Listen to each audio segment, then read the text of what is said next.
نحمدہ ونصلی ونسلم علی رسولہ الکریم اما بعد فاعوذ باللہ من الشیطان الرجیم بسم اللہ الرحمن الرحیم الم یجدک یتیما فآوی آمنت باللہ صدق اللہ العظیم وصدق رسولہ النبی الامین المختار الکریم ونحن علی ذلک لمن الشاہدین والشاکرین والحمد للہ رب العالمین اللہم صلی وسلم وبارک علی سیدنا و مولانا محمد وعلی آلہ و اصحابہ وبارک وسلم صلاۃ و سلاما دائما علیک وعلی آلک و اصحابک یا رسول اللہ صلی اللہ تعالی علیہ وسلم۔ عزیزان ملت اسلامیہ، محترم ناظرین و سامعین کرام، سیرت النبی صلی اللہ تعالی علیہ وسلم کے عنوان کے تحت حضور اکرم صلی اللہ تعالی علیہ وسلم کی حیات مبارکہ پر اعلان نبوت سے پہلے والی دور مبارک کا خصوصی تذکرہ چل رہا ہے۔ سابقہ نشست میں آپ حضرات نے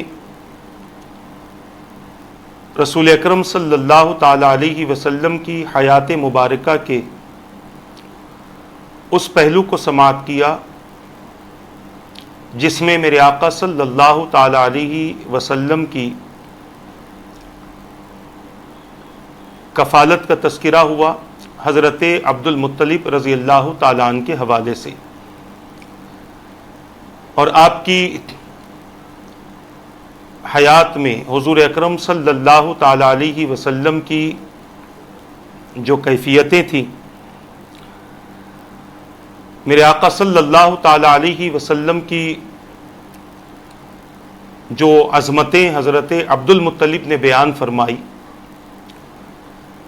اور اسی کے ساتھ ساتھ آپ کے تعلق سے اس وقت کے نجومیوں کا اور گرجا گھر کے پادریوں کا جو نظریہ تھا، اس نظریے کو بھی پیش کیا گیا۔ حضرت عبد المطلب کی شفقت، آپ کی محبت، میرے آقا صلی اللہ تعالی علیہ وسلم کے حوالے سے جو آپ کے اندر تڑپ تھی،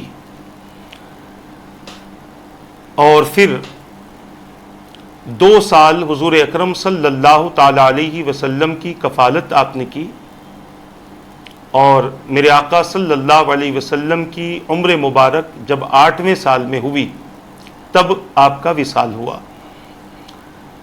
اپنے وصال سے پہلے، انتقال سے پہلے، آپ نے حضور اکرم صلی اللہ تعالی علیہ وسلم کو حضرت ابو طالب کے حوالے کیا، اور حضور کی حفاظت، حضور کی نگرانی،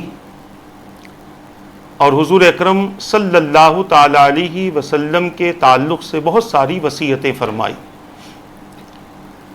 چونکہ حضرت ابو طالب آپ کے سگے چچا تھے، آپ نے بڑی خوشی سے حضور اکرم صلی اللہ تعالی علیہ وسلم کی کفالت کو قبول فرمایا، اور میرے آقا صلی اللہ تعالی علیہ وسلم کے ساتھ ایک طویل عرصہ حضرت ابو طالب کا گزرا ہے۔ یعنی یہ وہ چچا ہیں جو اعلان نبوت کے بعد بھی حضور اکرم صلی اللہ تعالی علیہ وسلم کے ساتھ رہے اور آپ کا ساتھ دیا کرتے تھے۔ میں نے سابقہ نشست میں عرض کیا تھا کہ جس دور میں میرے آقا صلی اللہ تعالی علیہ وسلم کی کفالت کی جا رہی تھی بصورت یتیم، اس دور میں یتیموں کے حقوق کو پامال کیا جاتا تھا، اور یتیموں کے ساتھ ان کے خاندان، ان کے گھر والوں کی کوئی ہمدردی نہیں ہوتی تھی۔ یتیموں کی دولت کو غبن کیا جاتا تھا، ان کو ضروریات زندگی سے محروم کر دیا جاتا تھا، جس کی بنیاد پر، تربیت نہ ہونے کی بنیاد پر، تعلیم نہ ہونے کی بنیاد پر یتیم افراد معاشرے کا اشرار حصہ بن جاتے، شریر حصہ بن جاتے۔ آج بھی یہی حالتیں ہمارے دور کی ہیں کہ کوئی بچہ یتیم ہو جائے تو اس کی طرف سے اس کے خاندان، اس کے گھر والوں کی، اس کے بڑوں کی توجہ ہٹ جاتی ہے، جس کی بنیاد پر بچوں کی طبیعتوں میں شرارتیں آتی ہیں اور ہمیشہ کے لیے وہ اسی طرح کے بن کر رہ جاتے ہیں۔ اللہ تعالیٰ چاہے تو پھر کسی کی صحبت کی وجہ سے ان کی طبیعتوں سے شرارتیں ختم ہوتی ہیں اور ایک اچھی زندگی گزارنے کی وہ کوشش کرتے ہیں۔ اللہ تبارک و تعالیٰ نے حضور اکرم صلی اللہ تعالی علیہ وسلم سے بے پناہ محبت فرمائی ہے، اور میرے آقا صلی اللہ تعالی علیہ وسلم کا قدرت نے بہت زیادہ خیال رکھا ہے، اور قدرت کے اس خیال کو اگر ہمیں پڑھنا ہو اور اللہ تبارک و تعالیٰ کی بے پناہ محبتوں کا اظہار اپنے حبیب سے دیکھنا ہو تو سورہ ضحیٰ کو محبت کے ساتھ پڑھیے، اس کا ترجمہ پڑھیے، اور اہل محبت نے جو اس کی تشریح اور تفسیر کی ہے اس کو پڑھے۔ ترجمہ تو بہتوں نے کیا ہے، اور بہتوں کو تو موقع ملا کہ رسول اکرم صلی اللہ تعالی علیہ وسلم کی بہت زیادہ اس حوالے سے گستاخی اور توہین کی جائے اور حضور کی ذات کو بہت زیادہ کمزور بتایا جائے، معاذ اللہ۔ بہتوں نے کوشش کی، بعض مفسرین نے بھی اس معاملے میں اپنی جہالت کو عروج پر پہنچا دیا، اور بعض مترجمین نے بھی اپنی جہالت کو اس حوالے سے عروج پر پہنچا دیا۔ مگر یہ بات طے ہے کہ کوئی بھی کتنی بھی گستاخی کر لے، مصطفیٰ کی شان میں کوئی فرق نہیں آ سکتا۔ حضور کی شان میں کسی قسم کا فرق نہیں آ سکتا۔ یہ شان وہ ہے جو بلند کر دی گئی ہے، کی جانے والی نہیں ہے۔ یہ شان بلند کر دی گئی، وہ مقام ان کو عطا کر دیے گئے، عسیٰ ان یبعثک ربک مقاما محمودا، عطا کر دیا گیا۔ حضور کے تعلق سے اللہ تبارک و تعالیٰ نے بہت بڑے بڑے فیصلے فرمائے ہیں، جس کا تذکرہ قرآن کی آیتوں سے بھی ملتا ہے، حدیثوں سے بھی ملتا ہے۔ بعض لوگوں نے اپنی تنگ نظری ظاہر کی اس سورہ کے حوالے سے، سورہ ضحیٰ کے حوالے سے، اور من چاہا ترجمہ کیا۔ معاذ اللہ، حضور اکرم صلی اللہ تعالی علیہ وسلم کی شان کو مکمل طور پر گھٹانے کی کوشش کی اور سوکھا ترجمہ کرتے ہوئے امت کے ایمان کو برباد کرنے اور تباہ کرنے کی کوشش کی، جبکہ سورہ ضحیٰ قرآن کریم کا وہ سورہ ہے جس مکمل صورت میں میرے رب نے اپنے حبیب کی شان کو الگ انداز سے بیان فرمایا ہے۔ اور اسی لیے میں نے ایک نشست میں کہا تھا کہ اہل محبت کی سوچ، اہل محبت کے طریقے الگ ہوتے ہیں، اہل محبت کا مزاج الگ ہوتا ہے۔ اسی لیے جب نبی سے، نبی کے حوالے سے کچھ سننا ہو تو اہل محبت سے سنیں۔ یہ گستاخی کرنے والے، نبی کے تعلق سے اپنے دل میں عجیب و غریب خیالات رکھنے والے، عجیب و غریب سوچ رکھنے والے، ان کی زبانوں سے حضور اکرم صلی اللہ تعالی علیہ وسلم کے حوالے سے وہ باتیں نکل ہی نہیں سکتی کہ جن کی وجہ سے بندے کے دل میں اللہ کے رسول صلی اللہ تعالی علیہ وسلم سے محبت پیدا ہو سکے۔ اس لیے آپ دیکھیں بڑی بڑی تعداد میں رہتے ہیں، بڑی بڑی باتیں ہوتی ہیں، مگر ان لوگوں میں کوئی ایسا عاشق رسول اور نبی کا چاہنے والا نہیں بنتا جو نبی کے چاہنے والوں کی زبانوں سے سن کر لوگوں کے اندر نبی کی محبتیں اور نبی سے تعلق پیدا ہوتا ہے۔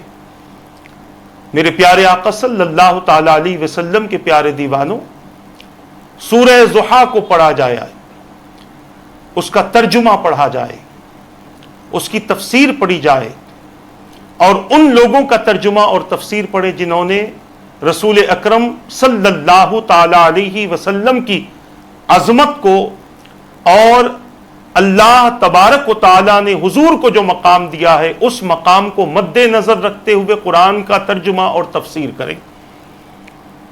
ایسے لوگوں کے تراجم اور تفسیر پڑھو تاکہ قرآن کی ہر آیت سے محبت رسول پیدا ہو، قرآن کی ہر آیت سے اطاعت رسول پیدا ہو، قرآن کی ہر آیت کی تفسیر اور ہر آیت کی تشریح سے حضور اکرم صلی اللہ تعالی علیہ وسلم کی اتباع کا جذبہ پیدا ہو۔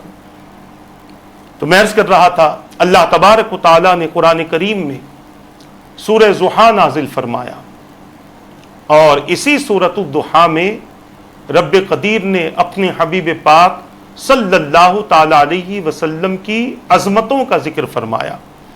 میں نے خطبہ مسنونہ کے بعد جس آیت مبارکہ کو تلاوت کیا ہے اس آیت کا تعلق بھی سورہ ضحیٰ سے ہے، اور سورہ ضحیٰ کی وہ آیت نمبر 6 ہے۔ اللہ تبارک و تعالی نے ارشاد فرمایا، الم یجدک یتیما فآویٰ، جس کے بعض مترجمین نے دو معنی کیے ہیں۔ ایک معنی یہ ہے کہ اے حبیب صلی اللہ علیہ وسلم، کیا اس نے آپ کو یتیم نہیں پایا، پھر اس نے آپ کو معزز و مکرم ٹھکانہ دیا۔ اللہ تبارک و تعالی نے حضور اکرم صلی اللہ تعالی علیہ وسلم کی فضیلت میں یہ آیت نازل فرمائی، اور میرے آقا صلی اللہ تعالی علیہ وسلم کو وہ وقت یاد دلایا جا رہا ہے، حالانکہ حضور بھولے نہیں ہیں، پھر بھی رب قدیر اپنی ان مہربانیوں کا ذکر حضور اکرم صلی اللہ تعالی علیہ وسلم کے ساتھ اس لیے فرماتا ہے کہ اللہ کے بندوں کو پتا چلے کہ قدرت نے مصطفیٰ جان رحمت صلی اللہ تعالی علیہ وسلم کا کس قدر خیال رکھا۔ آپ نے سن لیا کہ حضور اکرم صلی اللہ تعالی علیہ وسلم کی حفاظت کرنے والی ام ایمن رضی اللہ تعالی عنہ، حضرت عبد المطلب رضی اللہ تعالی عنہ، جنہوں نے حضور اکرم صلی اللہ تعالی علیہ وسلم کا بہت زیادہ خیال رکھا، اور پھر اس کے بعد آپ نے حضور کی کفالت حضرت ابو طالب کو عطا فرمائی۔ حضرت ابو طالب جب حضور اکرم صلی اللہ تعالی علیہ وسلم کے کفیل بنے اور آپ کی کفالت کو قبول کیا، تو حضرت ابو طالب کا حال بھی وہی تھا جو حضرت عبد المطلب کا تھا، یعنی بہت زیادہ آپ سے محبت کرنا، آپ کا خیال رکھنا، اور اپنی اولاد سے زیادہ آپ سے محبت کرنا، اور آپ انہی کے پاس میں سوتے تھے، آپ کے لیے خصوصی کھانے کا اہتمام کیا جاتا۔ اور ایک روایت یہ بھی ملتی ہے کہ جناب ابو طالب کی اولاد اگر جب اکٹھے کھاتے تھے یا الگ الگ کھاتے تو وہ سیر نہ ہوتے، یعنی پیٹ نہیں بھرتا تھا۔ جب حضور صلی اللہ تعالی علیہ وسلم ان کے ساتھ میں کھاتے تو سب کا پیٹ بھر جاتا۔ جناب ابو طالب جب اپنی اولاد کو صبح یا شام کا کھانا کھلانا چاہتے تو فرماتے، ابھی ٹھہر جاؤ، میرے بیٹے کو آنے دو۔ حضور اکرم صلی اللہ تعالی علیہ وسلم تشریف لاتے، ان کے ساتھ میں میرے آقا صلی اللہ علیہ وسلم کھانا تناول فرماتے تو ان کا کھانا بچ جاتا، یعنی برکتیں اتنی ہوتی کہ کھانا بچ جاتا۔ اگر ان کے ساتھ میرے آقا کھانا نہ کھاتے تو حالت یہ ہوتی تھی کہ وہ کھانا جلدی سے ختم ہو جاتا تھا، اور حضرت ابو طالب کے بچوں کا پیٹ بھی نہ بھرتا تھا۔ اگر دودھ ہوتا تو سب سے پہلے آپ نوش فرماتے، پھر دوسری اولاد کو وہی پیالہ پکڑا دیتے، وہ اس سے پی لیتے، ان کا آخری شخص بھی ایک پیالے سے سیراب ہو جاتا۔ حالانکہ وہ دودھ، جتنا دودھ حضور کو دیا جاتا اتنا ہی ہوتا تھا جتنے میں ایک شخص آسانی سے پی سکتا ہو۔ حضرت ابو طالب کہتے ہیں کہ آپ بہت مبارک ہیں، میرے آقا کی تعریف بیان فرماتے کہ آپ بہت مبارک ہیں۔ بچے صبح سویرے اٹھتے ہیں تو ان کی آنکھوں میں میل کچیل لگتی تھی، بال بکھرے ہوتے ہیں، مگر حضور اکرم صلی اللہ تعالی علیہ وسلم کی کیفیت یہ رہی کہ جب آپ صبح اٹھتے تو آپ کے سر مبارک پر تیل لگا ہوتا، آنکھوں میں سرما ہوتا۔ ابو نعیم نے حضرت ام ایمن سے روایت کیا، انہوں نے فرمایا میں نے کبھی نہیں دیکھا کہ حضور نے کبھی بھوک یا پیاس کی شکایت کی ہو، نہ بچپن میں نہ بڑی عمر میں۔ صبح کے وقت آپ جاتے آب زمزم پی لیتے، بعض اوقات ہم کھانا پیش کرتے تھے تو آپ فرماتے تھے کہ میرا پیٹ بھرا ہے، میں شکم سیر ہوں۔ عزیزان ملت اسلامیہ، حسن ابن سفیان نے حضرت ابن عباس رضی اللہ تعالیٰ عنہما سے روایت کیا کہ حضرت ابو طالب بچوں کو ناشتہ دیتے تو ان کے ہاتھ ناشتے میں چلے جاتے، یعنی بچے ناشتے میں ہاتھ ڈال دیتے، حضور اکرم صلی اللہ علیہ وسلم اپنا دست مبارک روک لیتے۔ تو جب حضرت ابو طالب نے دیکھا تو انہوں نے اپنا یعنی حضور کا کھانا علیحدہ فرما دیا۔ حضور کا ایسا کرنے کی وجہ ایک یہ بھی ہے کہ میرے آقا صلی اللہ تعالی علیہ وسلم کی یہ خواہش ہوتی تھی کہ وہ بچے شکم سیر ہو جائیں، یعنی ان کا پیٹ بہت زیادہ بھر جائے۔ عزیزان ملت اسلامیہ، حضور اکرم صلی اللہ تعالی علیہ وسلم کی نسبت کا ایک واقعہ حضرت عبد المطلب رضی اللہ تعالیٰ عنہ کے حوالے سے سنا گیا کہ آپ کے زمانے میں قحط پڑا تو کس طریقے سے اللہ تبارک و تعالیٰ نے غیب سے ایک خاتون کو اس بات کی بشارت اور اس بات کا اشارہ دیا قدرت نے کہ عبد المطلب کے پاس جاؤ، اور ان کی نشانیاں بیان فرمائی، ان کے چہرے، ان کے بال، ان کے ناک کا تذکرہ فرمایا۔ سارے لوگ سمجھ گئے کہ حضرت عبد المطلب ہی ہیں، اور پھر حضور اکرم صلی اللہ تعالی علیہ وسلم کو وہ ساتھ لے کر چلے تھے، اور اللہ تبارک و تعالی نے بارش نازل فرمائی۔ اسی طرح حضرت ابو طالب کے ساتھ بھی یہی واقعہ ہوا۔ ایک روایت ملتی ہے کہ ایک شخص ہیں بن عرفتہ جن کا نام ہے، انہوں نے فرمایا کہ میں مکہ مکرمہ آیا، قریش قحط سالی کا شکار تھے۔ ان میں سے ایک شخص نے کہا لات و عزا کے پاس چلو، یہ بڑے بت تھے جن کی وہ پرستش کرتے تھے۔ کسی نے کہا منات کے پاس چلو، یہ بھی ایک بت تھا۔ ان میں سے ایک حسین و شکیل بزرگ نے کہا کہ تم میں حضرت ابراہیم علیہ السلام کی اولاد اور حضرت اسماعیل علیہ السلام کی نسل باقی ہے۔ لوگوں نے کہا ہاں، گویا کہ تمہاری مراد جناب ابو طالب ہیں۔ اس نے کہا ہاں۔ وہ سارے اٹھ کھڑے ہوئے، میں بھی ان کے ساتھ اٹھا۔ انہوں نے جناب ابو طالب کا دروازہ کھٹکھٹایا، ایک حسین و باجمال شخص باہر نکلا۔ اس نے ازار پہنا ہوا تھا۔ سارے لوگ ان کے پاس گئے۔ انہوں نے کہا اے ابو طالب، وادی قحط سالی کا شکار ہو گئی ہے، بچے بھوکے مرنے لگے ہیں، آئیے ہمارے لیے آپ اللہ کی بارگاہ میں یا آپ رحمت کی دعا کریں۔ حضرت ابو طالب باہر نکلے، ان کے ساتھ ایک چھوٹا سا بچہ تھا، اور ظاہر سی بات ہے کہ وہ ہمارے اور آپ کے آقا محمد الرسول اللہ صلی اللہ علیہ وسلم ہیں، جن کی عمر پاک لگ بھگ 8 یا 9 سال ہوگی۔ گویا کہ کیفیت بیان کی جا رہی ہے کہ ایسے نکلا جیسا سورج ابھی بادلوں میں سے نکلا ہو۔ ان کے ارد گرد ان کے ہم عمر بچے تھے، یعنی حضرت ابو طالب کی اور بھی اولاد تھی۔ حضرت ابو طالب نے ان کی طرف اپنا ہاتھ بڑھایا، لے کر چلے، اور ان کی کمر مبارک کو یعنی پشت مبارک کو خانے کعبہ سے لگا دیا۔ حضور اکرم صلی اللہ تعالی علیہ وسلم نے اپنی انگشت مبارک انگلی سے آسمان کی طرف اشارہ کیا۔ جس وقت آپ کا اشارہ ہوا اس وقت آسمان پر ایک بھی بادل کا ٹکڑا نہ تھا۔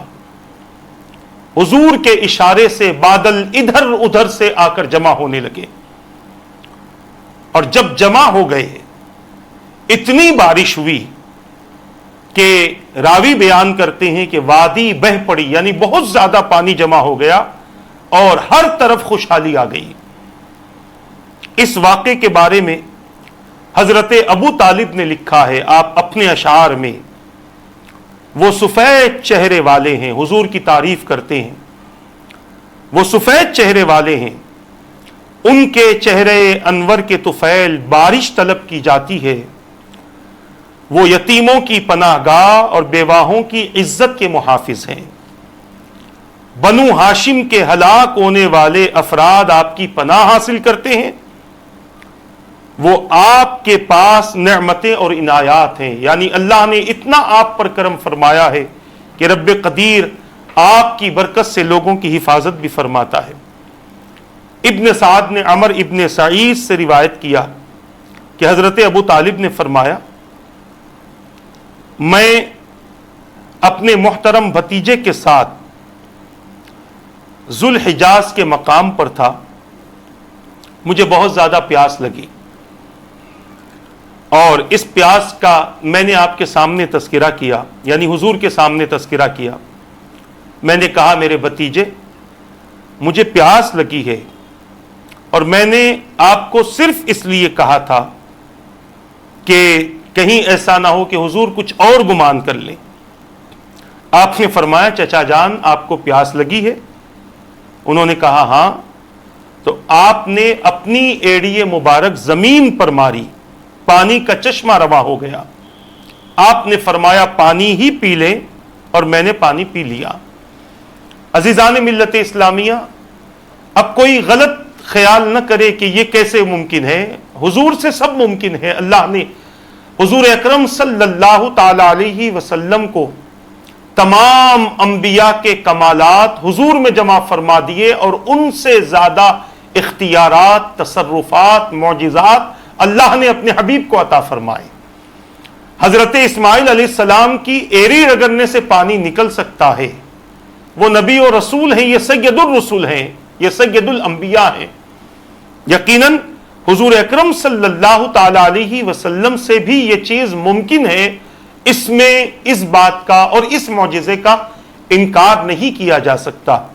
اب جو انکار کرتے ہیں ان کی اپنی سوچ ہے، ان کی اپنی فکر ہے، وہ حضور اکرم صلی اللہ تعالی علیہ وسلم کے اختیارات، کمالات اور آپ کی ذات مبارکہ کے تعلق سے شاید اتنا علم نہ رکھتے ہوں جتنے علم کے ذریعے انہیں حضور اکرم صلی اللہ تعالی علیہ وسلم کی ذات مبارک کی معرفت حاصل ہو سکے۔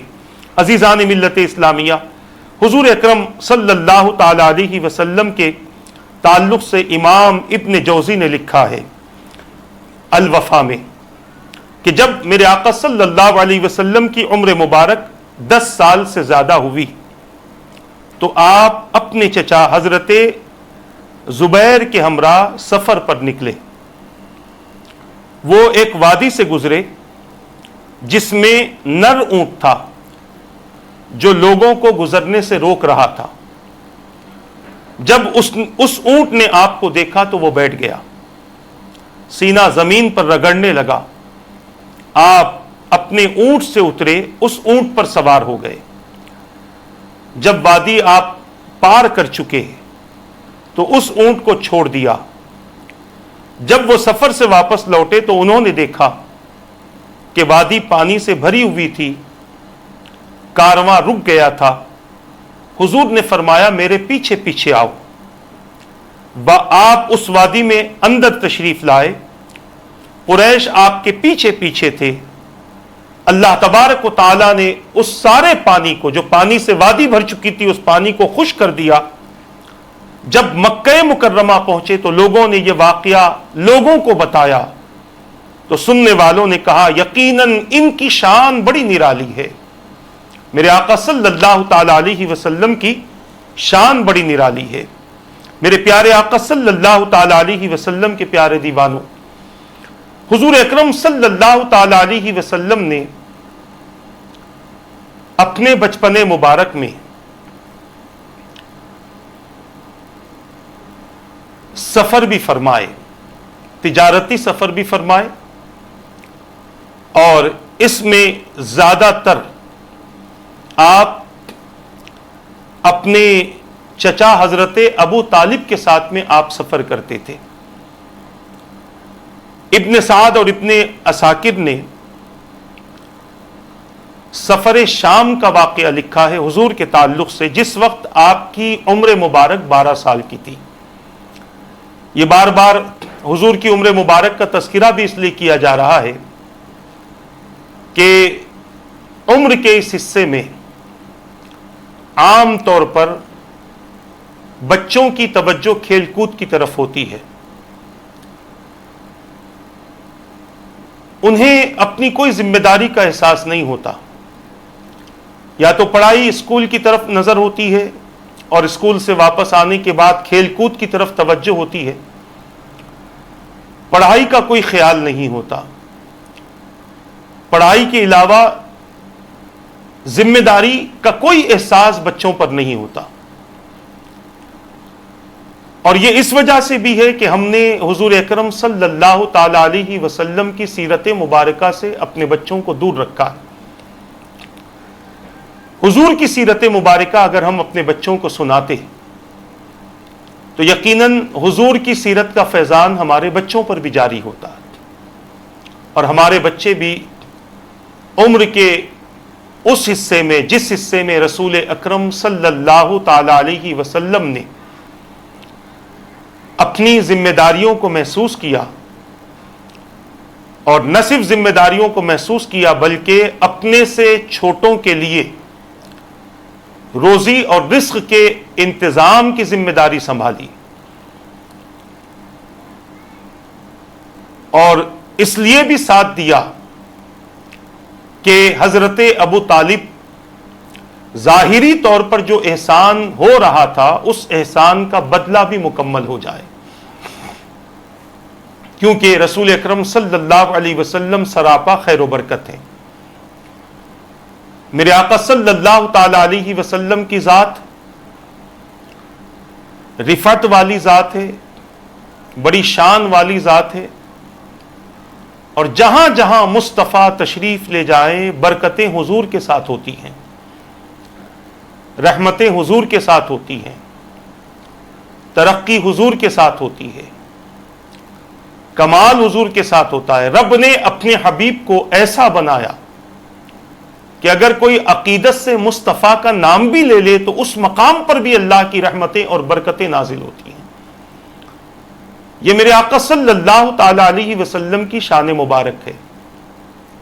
حضور اکرم صلی اللہ تعالی علیہ وسلم نے 12 سال کی عمر پاک میں، کہ جس وقت بہت ساروں کا رجحان کھیل کود کی طرف ہوتا ہے، دیگر معاملات کی طرف ہوتا ہے، اس وقت بچہ اپنی ذات پر کوئی ذمہ داری لینا نہیں چاہتا، میرے آقا صلی اللہ تعالی علیہ وسلم نے قوم کے ان افراد کو درس دیا کہ جو اپنی عمر کے 12ویں سال میں پہنچتے ہیں، حضور نے بتایا کہ یہاں سے تم اپنی ذمہ داریوں کو محسوس کرنے لگو،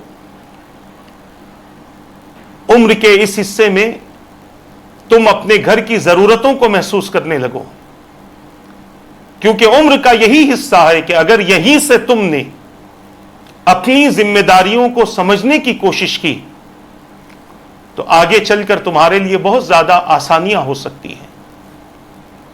میرے آقا صلی اللہ تعالی علیہ وسلم کے حوالے سے امام ابو نعیم نے مولا علی رضی اللہ تعالیٰ عنہ سے، ابن سعد اور ابن عساکر نے عبداللہ ابن محمد ابن عقیل سے، امام بزار اور امام ترمذی نے حضرت ابو موسیٰ اشعری سے، امام بیہقی نے ابن اسحاق سے روایت کیا ہے، یعنی اتنے راوی موجود ہیں اتنی کتابوں میں، اور اس کے علاوہ اور بھی کئی کتابوں میں یہ تذکرہ موجود ہے کہ حضرت ابو طالب نے کارواں کے ساتھ یعنی قافلے کے ساتھ ملک شام جانے کا ارادہ فرمایا۔ حضور نے فرمایا، چچا جان مجھے کس کے حوالے کر کے جا رہے ہو؟ حضور اکرم صلی اللہ علیہ وسلم ان کے ساتھ چمٹ گئے۔ حضرت ابو طالب کے دل میں رقت پیدا ہوئی۔ جب وہ عازم سفر ہونے لگے تو آپ کو بھی اپنے پیچھے بٹھا لیا اور وہ ایک پادری کے پاس ٹھہرے. پادری نے پوچھا، یعنی کچھ راستہ پار ہونے کے بعد پادری نے پوچھا یہ بچہ تمہارا کیا لگتا ہے؟ انہوں نے کہا یہ میرا بچہ ہے. آپ دیکھیں پہلے کتابوں میں حضور کی کیا کیا شان اور کیا کیا علامتیں بیان کی گئی تھی. سابقہ نشست میں آپ نے سنا حضرت عبد المطلب سے بھی ایک پادری نے سوال کیا تھا کہ یہ بچہ تمہارا کیا لگتا ہے؟ تو آپ نے کہا تھا یہ میرا بیٹا ہے. تو پادری نے کہا نہیں ہو سکتا، کیونکہ حضور کی آنکھیں، حضور کے دستے مبارک، حضور کے اخلاق، حضور کا جسم مبارک، حضور کے قدم مبارک کچھ اور ہی بتاتے تھے. تو اس پادری نے بھی کہا تھا یہ تمہارا بچہ نہیں ہو سکتا، کیونکہ جو علامتیں میں ان کے اندر دیکھ رہا ہوں ان علامتوں سے مجھے یہ محسوس ہوتا ہے کہ یہ بچہ یتیم ہے، ان کے والد کوئی اور ہے. تو حضرت عبد المطلب نے کہا تھا ہاں یہ تو میرے بیٹے کا بیٹا ہے. کہا یہ صرف تمہارے بیٹے کا بیٹا نہیں، یہ تو اللہ کا آخری نبی ہے، بڑی شان والا شخص ہے. اب حضرت ابو طالب سے کسی پادری نے کہا یہ کون ہے یہ بچہ؟ آپ نے کہا یہ میرا بچہ ہے. پادری نے کہا یہ آپ کا بچہ ہو ہی نہیں سکتا، اس کے والد گرامی کو تو زندہ نہیں ہونا چاہیے. حضرت ابو طالب نے پوچھا کیوں؟ تو پادری نے کہا کیونکہ ان کا چہرہ انور نبی کا چہرہ، ان کی آنکھیں نبی کی آنکھیں ہیں. حضرت ابو طالب اللہ تعالی اس سے جلیل ہے جو تم کہہ رہے ہو. پادری نے کہا اس بچے کو یہودیوں سے بچاؤ. آپ نے پادری کی وہ بات سن لی، پھر آپ آگے سفر کرنے لگے. ایک اور پادری کے یہاں آپ نے قیام کیا. اس نے بھی یہی پوچھا کہ یہ بچہ آپ کا کیا لگتا ہے؟ آپ نے فرمایا یہ میرا بچہ ہے. اس نے کہا نہیں ہو سکتا، کیونکہ جو علامتیں ان کے اندر، جو نشانیاں ان کے اندر ہیں، ان نشانیوں سے یہ محسوس ہوتا ہے کہ ان کے والد کو تو زندہ نہیں ہونا چاہیے. حضرت ابو طالب نے پوچھا کیوں؟ تو اس نے بھی وہی کہا. اس پادری نے کہا کیوں؟ کیونکہ ان کا چہرہ نبی کا چہرہ اور ان کی آنکھیں نبی کی آنکھیں.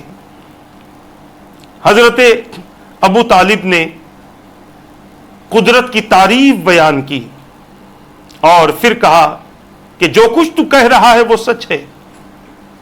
حضرت ابو طالب نے حضور سے کہا میرے بھتیجے کیا آپ سن رہے ہیں یہ لوگ کیا کہہ رہے ہیں؟ آپ نے فرمایا چچا جان انکار نہ کریں، یہ تو اللہ تبارک و تعالیٰ کی قدرت ہے. حضور اکرم صلی اللہ تعالی علیہ وسلم حضرت ابو طالب کے ساتھ چلتے چلتے بصرہ پہنچے. وہاں ایک راہب کا بسیرا تھا. راہب وہ شخص ہے جس نے دنیا کو ترک کر دیا،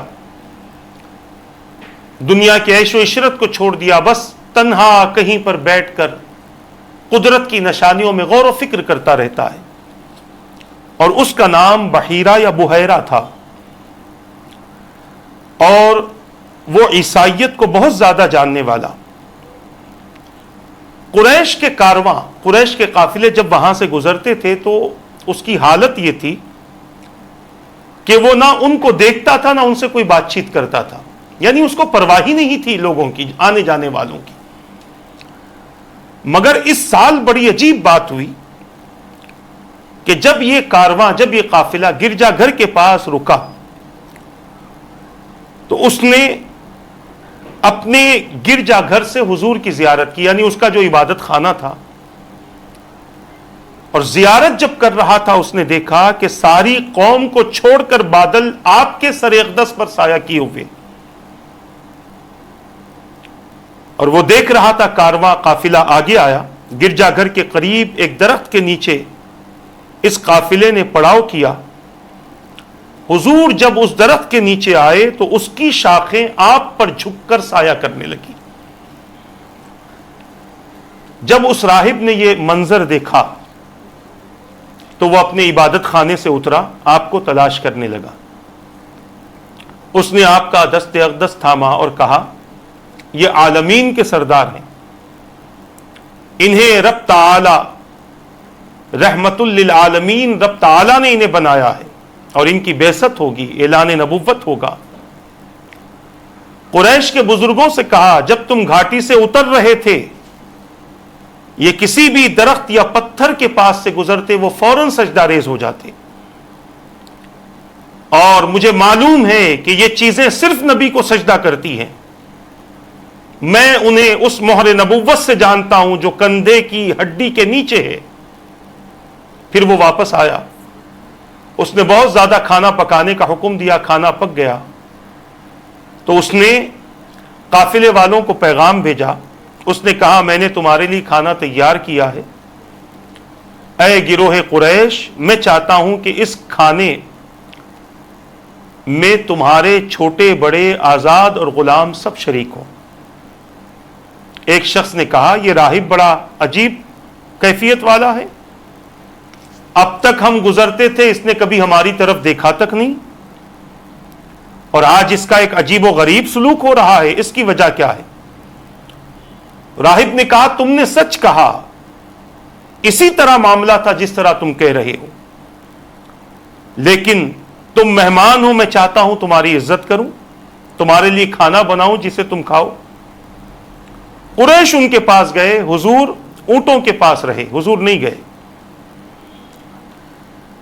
اس کی وجہ بیان کی گئی، یا آپ نے کمسن ہونے کی وجہ سے قوم کے سامان کے پاس رہے۔ راہب نے جب دیکھا کہ وہ حلیہ نظر نہیں آیا جس کی وجہ سے اس نے دعوت کی ہے، اس نے کہا اے گروہ قریش تم میں سے کوئی میرے کھانے سے رہ نہ جائے۔ تو قریش نے کہا تمہارے کھانے سے کوئی نہیں رہا سوائے ایک بچے کے، وہ سب سے کم عمر ہے، وہ ہمارے سامان کے پاس ہے۔ اس راہب نے کہا اس طرح نہ کرو، اسے بھی بلاؤ وہ بھی کھانا کھائے۔ حارث ابن عبد المطلب جو حضور کے چچا ہیں وہ اٹھے اور آپ کو لے آئے۔ جب آپ آئے تو بادل آپ پر سایہ کیے ہوئے تھا، جب آپ ان کے قریب پہنچے تو درخت کے سائے کے نیچے جگہ نہ تھی، سب درخت کے سائے میں بیٹھے ہوئے تھے۔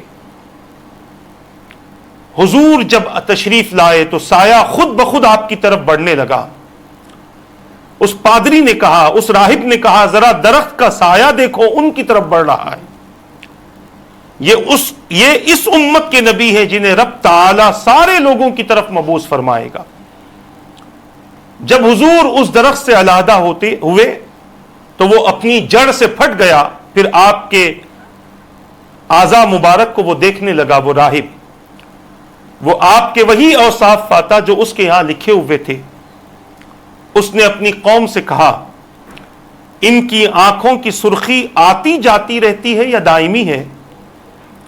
قریش نے کہا یہ سرخی دائمی ہے، ان کی آنکھوں سے کبھی جدا نہیں ہوتی۔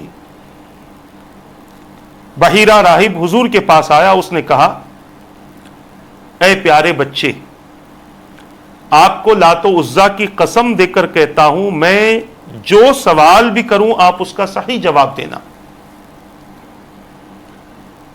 بحیرہ نے یہ اس لیے کہا تھا کیونکہ اس نے سنا تھا کہ آپ کی قوم انہیں معبودان باطلہ کی قسمیں اٹھاتی تھی۔ میرے آقا صلی اللہ علیہ وسلم نے ارشاد فرمایا مجھ سے لات و عزا کی قسم اٹھا کر کچھ نہ پوچھنا، کیونکہ قوم یہی اٹھاتی تھی، اس نے یہی قسم دے دی۔ میرے آقا نے فرمایا ان کی قسم دے کر مجھ سے کچھ نہ پوچھنا، کیونکہ مجھے جتنا بغض ان کے ساتھ ہے اتنا بغض کسی اور سے نہیں ہے۔ اس نے کہا میں آپ کو اللہ کی قسم دے کر کہتا ہوں میں جو سوال کروں آپ اس کا صحیح جواب دیں۔ آپ نے فرمایا اب تو نے صحیح قسم دی ہے، جو چاہے سوال کر۔ اس نے آپ کی نیند اور بیداری کے متعلق سوالات کیے، آپ نے اسے جوابات دیے جو ان اوصاف کے موافق تھے جو اس کے پاس میں لکھی ہوئی تھی۔ پھر وہ حضرت ابو طالب کی طرف متوجہ ہوا، اس نے پوچھا یہ بچہ آپ کا کیا لگتا ہے؟ حضرت ابو طالب نے کہا یہ میرا بیٹا ہے۔ راہب نے کہا یہ آپ کا بیٹا نہیں ہوگا کیونکہ اس کے والد کو تو زندہ نہیں ہونا چاہیے۔ حضرت ابو طالب نے کہا یہ میرے بھائی کا بیٹا ہے، میرا بھتیجا ہے۔ اس کے والد محترم کیا کرتے ہیں؟ جناب ابو طالب نے کہا کہ یہ ابھی اپنے والد ماجدہ کے شکم اطہر میں تھے، ان کا وصال ہو گیا۔ راہب نے کہا آپ نے سچ کہا، اور پھر اس نے مشورہ دیا کہ اس بچے کو اپنے شہر لے جائیں اور اس کے بارے میں یہودیوں سے محتاط رہیں۔ خدا کی قسم اگر انہوں نے ان کی زیارت کر لی اور وہ صفات جان گئے جن کو میں جانتا ہوں تو وہ انہیں اذیت دیں گے۔ تمہارے اس بھتیجے کی شان بڑی عظیم ہے، انہیں لے کر اپنے شہر لوٹ جائیں، انہیں روم کی طرف نہ لے جائیں، اگر انہوں نے انہیں دیکھ لیا تو انہیں پہچان لیں گے اور انہیں شہید کر دیں گے۔ یہاں پر رک کر میں ایک بات آپ کے سامنے عرض کرنا چاہتا ہوں کہ حضرت عبد المطلب سے بھی راہب نے پوچھا تھا، پادری نے پوچھا تو انہوں نے بھی بیٹا کہا۔ حضرت ابو طالب سے جن جن لوگوں نے پوچھا آپ نے انہیں اپنا بیٹا کہا۔ اس کی وجہ یہ تھی کہ حضور اکرم صلی اللہ تعالی علیہ وسلم کے قلب مبارک کو تکلیف دینا نہیں چاہتے تھے، کیونکہ بھتیجے کو چھوڑ کر بھتیجے سے بیٹے کی عظمت زیادہ ہوتی ہے۔ میرے آقا کے سامنے بار بار بیٹا کہنے کا مطلب یہ تھا کہ حضور اپنے بارے میں یہ خیال نہ کریں کہ میں یتیم ہوں، بلکہ ان لوگوں کے نظریات یہ تھے کہ حضور اکرم صلی اللہ تعالی علیہ وسلم کو اس قسم کا احساس تک نہ ہونے پائے کہ حضور کے والد ماجد اس دنیا سے پردہ کر چکے ہیں۔ اسی لیے حضرت عبد المطلب نے بھی بیٹا کہا اور حضرت ابو طالب نے کئی مرتبہ حضور کو اپنا بیٹا کہا۔ پھر جب دوسری مرتبہ سوال ہوا تو حضرت عبد المطلب نے اپنا پوتا کہا اور حضرت ابو طالب نے اپنا بھتیجا کہا۔ پہلے ہی بھتیجا کہہ دیتے تو ممکن تھا کہ رسول اکرم صلی اللہ تعالی علیہ وسلم ممکن تھا کہ کچھ خیال کر لیں، مگر جب بیٹا سنا تو حضور اکرم صلی اللہ تعالی علیہ وسلم کو اس حوالے سے بڑی خوشی ہوئی۔ اب واقعہ ہم آگے بیان کرتے ہیں کہ ابھی یہ بات چل ہی رہی تھی کہ بحیرہ نے دیکھا کہ اچانک 7 رومی نظر آئے، یعنی جن کے بارے میں وہ کہہ رہا تھا حضرت ابو طالب سے کہ رومیوں سے ان کو بچانا، کیونکہ اگر ان لوگوں تک یہ پیغام پہنچ گیا تو وہ لوگ حضور کو شہید کر دیں گے۔ 7 رومی نظر آئے جو روم سے آئے تھے۔ اس راہب نے ان کا استقبال کیا، پوچھا کس لیے آئے ہو؟ انہوں نے کہا ہم اس نبی کے لیے نکلے ہیں جو اس مہینے کو اپنے شہر سے نکلیں گے، سارے رستوں پر لوگوں کو بٹھا دیا ہے، ہمیں خبر ملی ہے کہ وہ اس رستے سے آئے ہیں۔ بحیرہ نے کہا تمہارا کیا خیال ہے، اگر رب تعالی کسی امر کا ارادہ فرما لے تو کیا لوگوں میں سے کوئی اسے ٹال سکتا ہے؟ انہوں نے کہا نہیں۔ تو انہوں نے اس راہب کی بیعت کر لی اور ان کے پاس میں رک گئے۔ اب آپ اندازہ کریں پچھلی کتابوں میں 12ویں سال حضور کس کس راستے سے سفر کر کے کہاں پہنچنے والے ہیں اس کا بھی علم تھا، اور کس دن کہاں پر حضور قیام فرمائیں گے اس کا بھی اس میں تذکرہ تھا۔ اسی لیے روم سے لوگ نکلے تھے حضور کی تلاش میں، اور جس راستے سے حضور تشریف لے جانے والے ہیں ان راستوں میں انہوں نے اپنے لوگوں کو بٹھا دیا تھا تاکہ وہ علامات و صفات دیکھیں جو اللہ کے آخری نبی کی ہیں، تو ان علامات و صفات کی بنیاد پر حضور اکرم صلی اللہ تعالی علیہ وسلم کو معاذ اللہ وہ شہید کر دیں۔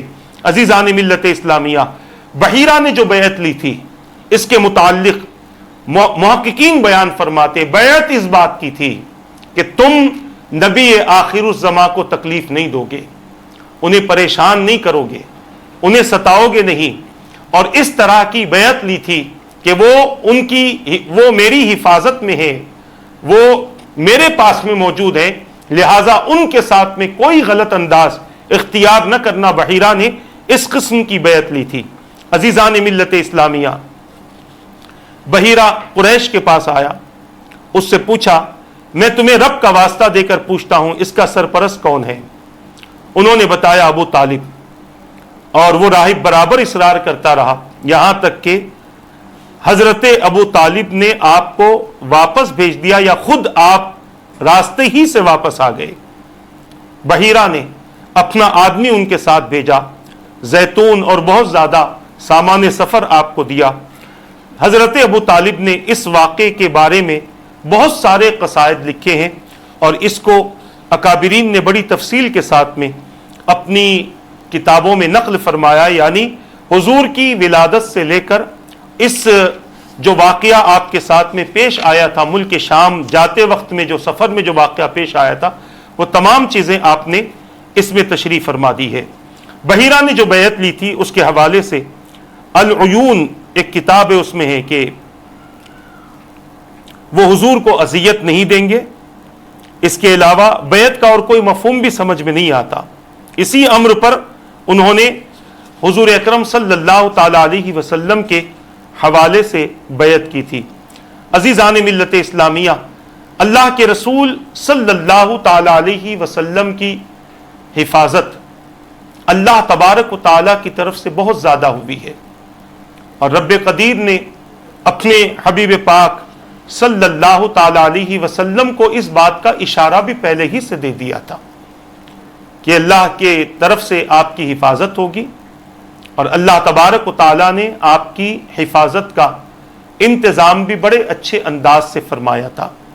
یہ سارے واقعات میں بارہا کہہ رہا ہوں، جب بھی ہماری گفتگو اختتام پر پہنچتی ہے تو آپ حضرات کے سامنے یہی بات ہوتی ہے کہ حضور اکرم صلی اللہ تعالی علیہ وسلم کے حوالے سے یہ ساری باتیں آپ تک پہنچانے کا مقصد صرف اور صرف یہی ہے کہ میرے آقا صلی اللہ تعالی علیہ وسلم کی سیرت مبارکہ سے امت واقف ہو سکے، حضور اکرم صلی اللہ تعالی علیہ وسلم کی فضیلت سے ہم واقف ہوں، میرے آقا کے بچپن مبارک سے ہم واقف ہوں، میرے آقا کہاں کہاں حضور نے اعلان نبوت سے پہلے سفر فرمایا ہے، اور اس سفر میں کیا حالات تھے، اس سفر میں کن کن لوگوں سے ملاقات ہوئی، اور ان ملاقاتوں میں کس طرح سے گفتگو ہوئی، یہ تمام چیزیں آپ تک پیش کرنے کا مقصد اور منشا صرف اور صرف یہی ہے کہ ہم رسول اکرم صلی اللہ تعالی علیہ وسلم کے